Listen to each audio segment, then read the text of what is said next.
Welcome to Not Milk Never Milk. Subscribe if you're lactose intolerant. In this video, I will show how to make a delicious burrito using chapati. This easy method is perfect for a quick meal, offering a delightful twist on the classic burrito.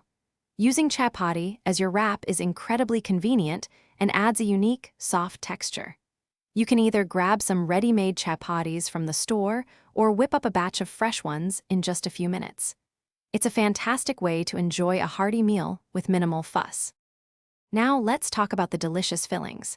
The beauty of a chapati burrito is its versatility. You can select your preferred protein, perhaps some well-seasoned chicken, hearty black beans, or even crumbled paneer for a vegetarian option. Don't forget to load up on fresh vegetables like colorful bell peppers, sweet corn, or crisp shredded lettuce.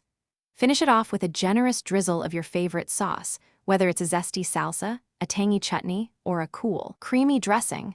Get creative with your combinations. Assembling your chapati burrito is super simple.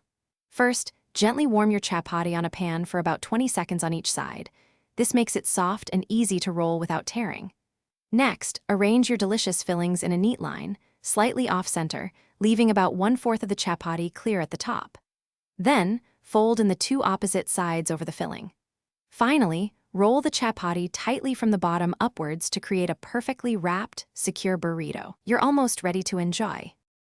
Your easy chapati burrito is now ready to be devoured. For a more manageable bite, you might want to cut your burrito in half diagonally. These are best enjoyed fresh and warm, perhaps alongside a crisp green salad or a refreshing yogurt raita. Remember, this method is all about ease and customization. Don't hesitate to experiment with various spices, proteins, and vegetables to find your ultimate flavor combination. Enjoy your homemade, delicious, and incredibly simple chapati burrito. Thanks for watching. If this was helpful, leave a like and consider subscribing. See you next time.